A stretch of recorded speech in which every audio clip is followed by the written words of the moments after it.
పొద్దున మనసుకి ఏం బోధ వచ్చిందంటే, గమనించిన విషయం, సత్యం గమనిస్తుంది కదా చైతన్యం. అది ఏంటంటే నియమిత కర్మ.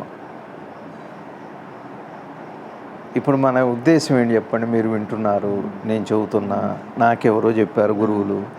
ఆ గురువులకు కూడా పరమాత్మ అందించారు అపౌరుషేయంగా, ఎప్పటి నుంచో ఉంది. మళ్ళీ అందించడానికి పరమాత్మ పదే పదే గురు రూపంలో అవతారంగా అవతరిస్తున్నారు. ఇప్పుడు మనం వింటాం ఎందుకు? విననివాడు వినట్లేదు. మనుషుల్ని తెచ్చుకోవడానికే కష్టమైన వాళ్ళలాగా బద్ధకము, తమస్సు, రజస్సు ఏదో కారణం. పోనీ ప్రాపంచిక వ్యవహారాల మీద ఇష్టము, ఏదైతే మొత్తానికి అటువైపే చూడలేదు. ఇప్పుడు మనకేంటి? నాకు నేనెవరో తెలియాలి, నాకు ఆత్మజ్ఞానం కావాలి, నాకు ఆత్మ దర్శనం కావాలి, దైవ దర్శనం కావాలి. ఇవి కదా మన ప్రయత్నం కదా.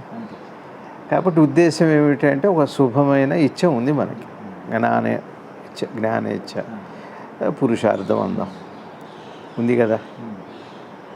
ఉంది కాబట్టి దానికి ఏం చేయాలి? ఏం చేయాలి అంటే కర్తృత్వం ఉండకూడదు. నిన్న చెప్పిన శ్లోకం, కర్తృత్వ భావన అంటే నేనన్న భావన. నేనన్న భావన ఏం చేస్తుంది? నేను అన్న భావన. నేను అన్న భావన నాకు పొద్దున నిన్నను మనసులో వచ్చి మీకు చెబుతా ఉదాహరణ. ఇప్పుడు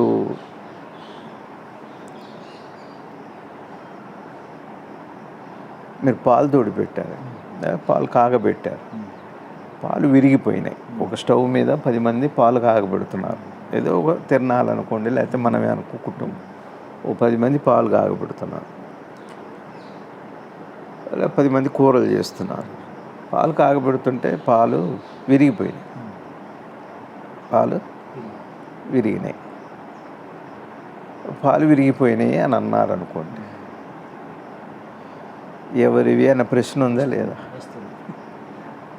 ఏ పాలు అని అంటామా? అనమా? అయిందా? అంటే కూర మాడింది, ఏ కూర? అదే అందరం బంతి భోజనం చేస్తున్నాం, చేదు వచ్చింది, ఎవరికి? ఏది? కొద్దిగా జాగ్రత్తగా వినండి. మీరన్నీ మిమ్మల్ని ఎందుకు అంటున్నానంటే వినేవాళ్ళందరం నాతో కలిపి.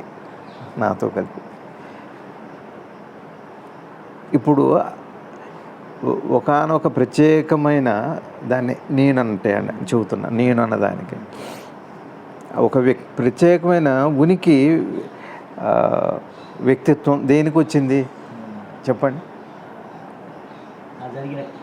క్రియకేగా, క్రియను బట్టేగా మీరు అనేది. దానికంటూ ఒక ప్రత్యేకమైన విషయంగా మీరు గుర్తించడం ఎప్పుడు జరిగింది? ఆ క్రియని బట్టే కదా. నేను అర్థం ఇప్పుడు క్రియగా నేనంటే, ఇప్పుడు ఆ క్రియ ఫలానా అని అంటున్నారు, కూరో పచ్చడో ఏదో, అర్థం చేదో తీపో, ఇది బాగా తీయగా ఉంది, ఏది? ఇప్పుడు ఇంకా తేలిగ్గా చెబుతాను. మీకు దోసకాయ ముక్క ఇచ్చా, ఇంట్లో ఇస్తారు, నాకు కూడా చేసి చూడండి అంటారు. కొంతమంది తెలియక చేసి చూడండి అంటారు. తింటాం, తిన్నాక విత్త కాయ అంటారు. ఎట్లా తెలుస్తుంది? రెండు కలిపి తింటే. ముందు ఏం చేస్తాం? ఇత్తులు తీసుకోండి, లేదు. ఇప్పుడు కాయ తీసుకొని తిన్నా, చేదు, లేదా విత్తు చేదు ఉంది, కాయ చేదు, ఇది అయిపోయింది. ఒక 5-6 కాయలు చేస్తున్నారు, ఒక 5-6 కాయలు పప్పు వండుతున్నారు. రెండోది పెడతారు, మళ్ళీ ఒక ముక్క అందులో వేయించి ఒక ముక్క తీసి మళ్ళీ రెండోది పెడతారు. అదే విధానంలో దాన్ని చూసాం, రుచి 3, 4, 5. అయితే ఎక్కడో ఒకటి మనకి ఈ ప్రత్యేకమైన ఎంపిక, వ్యక్తీకరణనేగా నేనంటాం. మీకు అర్థమైంది? దోసకాయని అంటున్నారా? దోసకాయలు అయితే అన్నీ ఒకటే, విత్తులు అన్నీ ఒకటే, అందులో తీసిన ముక్క ఒకటే. కానీ ఏది అనేది దేని వస్తుంది? వ్యక్తీకరణ, వ్యక్తిత్వం. అది ఏదైతే ఒక గుణం వ్యక్తమైందో ఆ గుణాన్ని వల్లనేగా దానికి ఆ ఉనికి, ఎంటిటీ వచ్చింది. మీకు అర్థమైంది? అర్థమైందిగా. అదే అట్లానే మనకి మొన్న చెప్పా, స్వప్నంలో కూడా నిప్పులు వస్తాయి. దెబ్బలు కొట్టారు, నొప్పులు వచ్చినాయి. ఆ నొప్పినే మనం ఈ చేదు ఎట్లా దోసకాయలు అంటున్నామో ఆ నొప్పినే నేను అంటున్నాం. లేచాక ఏమైంది, నొప్పి పోయింది, అయితే నేను కూడా పోయింది. కాబట్టి ఇప్పుడు నేను అనేది ఏమిటి, వ్యక్తీకరింపబడిన వ్యక్తమైన గుణమే కదా. వ్యక్తమైన గుణాన్నే నేను అనే ఒక ఎంటిటీ వచ్చింది, గుణమే. అర్థమవుతుందో లేదో, అయిందా? నేనంటే ఏంటి చెప్పండి ఇప్పుడు, వ్యక్తమైన గుణం అంతే కదా. ఇప్పుడు నేనంటే ఏదైనా మనం వ్యవహారాల్లో చెప్పేటప్పుడు నేను అనగానే ఏమవుతుంది, వ్యక్తమైన గుణము అని. ఈ దేహం కాదు, అట్లా ఇంకేది కాదు. దేంట్లో వ్యక్తమవుతుంది ఈ గుణం, దేహం ద్వారా. సరే, దేంట్లో వ్యక్తమవుతుంది, దేంట్లో, మనసులో.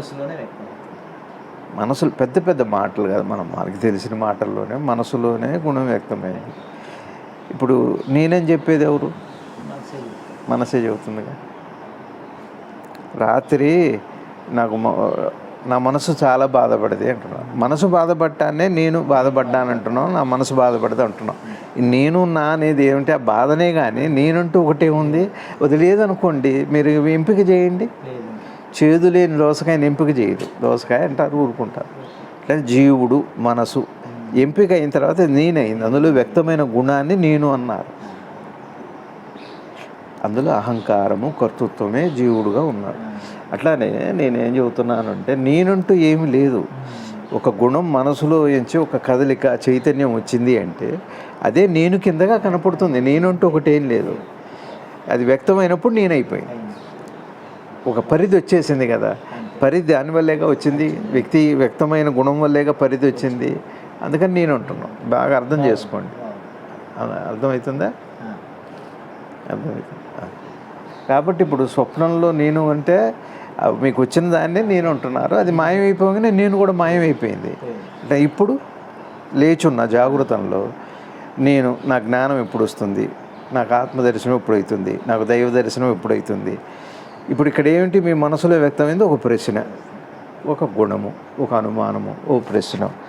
ఇప్పుడు నేను అనేది ఏంటో తెలుసా అండి, ఆ ప్రశ్న ఉంటే నేనుంది, కానీ ప్రశ్న లేకపోతే నేను లేదు. ఇప్పుడు అయిందా రవి గారు? సరే, ఇప్పుడు నేను ఎవరు అన్న ప్రశ్న ఇంతవరకు మీరు దీంట్లో షార్ట్ కింద పెట్ట, నేను ఎవరు ఓ ప్రశ్న అన్నాం. దీన్ని ఏమంటారు చెప్పండి, నేనెవరు అన్నది ఏంటి, ఒక ప్రశ్న. ఒక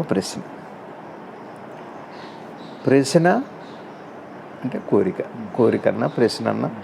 ప్రశ్న అంటేనేమో ప్రశ్నించటం అనుకోండి. పొద్దునే వచ్చింది అంటే ఎక్కువ చెబుతున్నా అనుకోకండి, విషయం అట్లాంటిది.